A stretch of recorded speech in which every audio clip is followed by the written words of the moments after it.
When my wife nearly got shot over grass height, this HOA nightmare went too far. They nearly shot my wife over grass height. Not politics. Not crime. Just grass.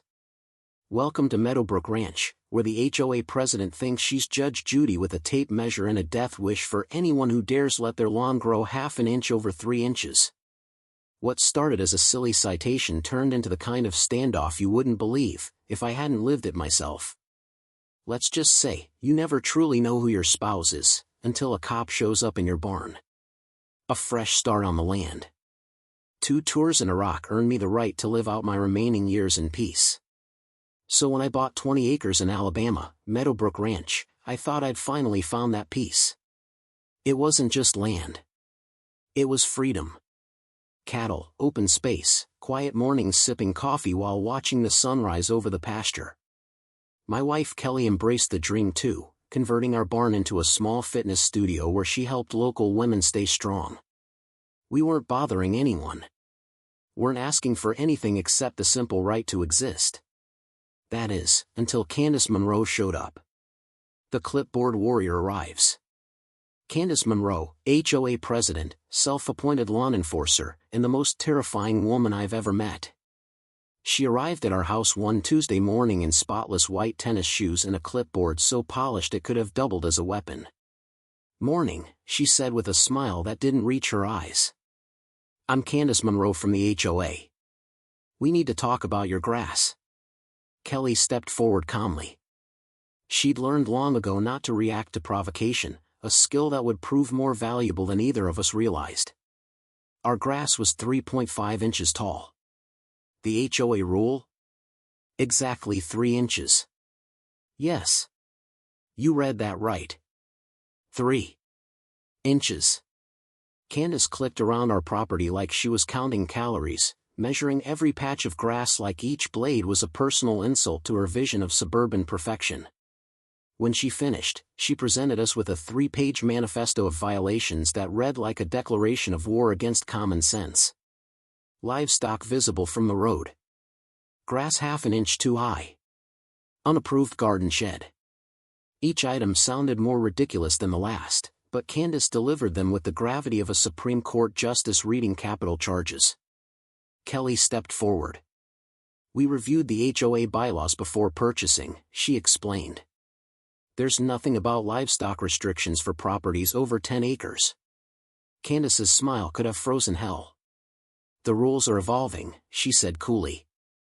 "Community standards must be maintained." She handed me a fine for $250 and left with a final warning.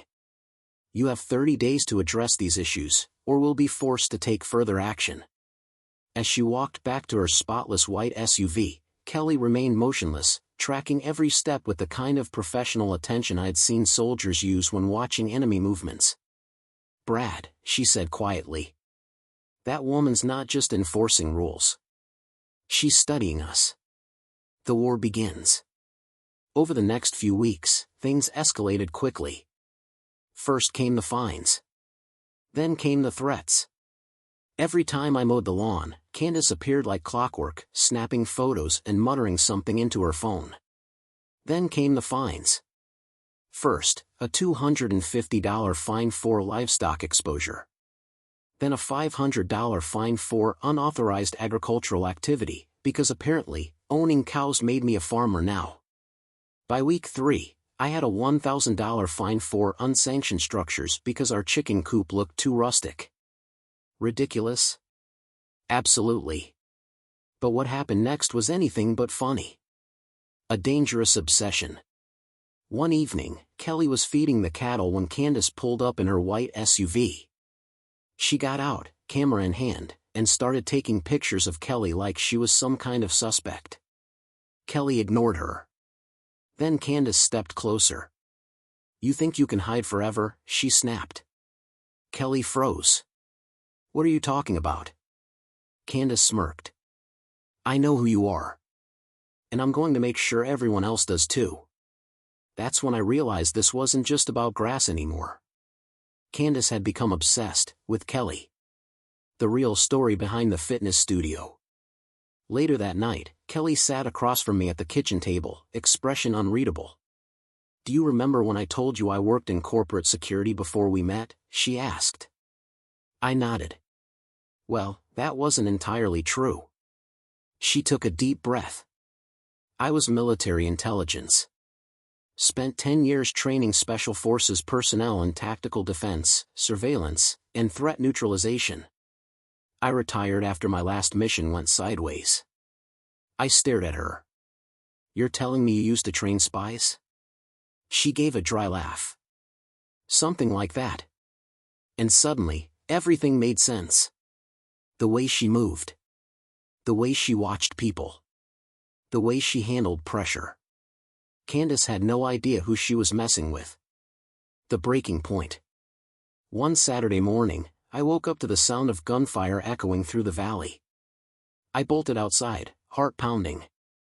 There, standing in our pasture, was Candace, holding a shotgun. And pointing it directly at Kelly. "Step away from the fence," Candace shouted. Kelly raised her hands slowly, keeping her voice calm. "Candace, put the gun down. No one needs to get hurt." But Candace was beyond reason. "I know what you are," she hissed. "You don't belong here. You're dangerous." Just then, Sheriff Daniels pulled up in his patrol car. "Drop the weapon," he barked. Candace hesitated, then lowered the gun. Exposing the truth. After the sheriff escorted Candace away, Kelly called in a favor. Within 48 hours, federal agents showed up at the HOA office. Turns out, Candace had been misusing HOA funds for years, funneling money into shell companies, inflating landscaping contracts, and using HOA members' personal information to build dossiers on potential threats. She even had files on Kelly, including classified details only someone with insider access should have known. The investigation revealed everything. Candace was arrested for fraud, misuse of government data, and attempted assault with a deadly weapon. Her HOA presidency was stripped. Her reputation destroyed. And the best part? She was banned from owning firearms, for life. Justice and peace restored. 6 months later, as I watched Kelly lead a self-defense class for women in our community, I couldn't help but smile. Candace had spent months trying to destroy what she saw as a quiet ranch wife who'd wronged her family. Instead, she'd actually been targeting Ghost, a former operative trained to survive situations far more dangerous than suburban HOA politics. Kelly is finally able to be completely herself, using her skills to help our community instead of hiding them. We started a veterans support group. She teaches tactical fitness classes.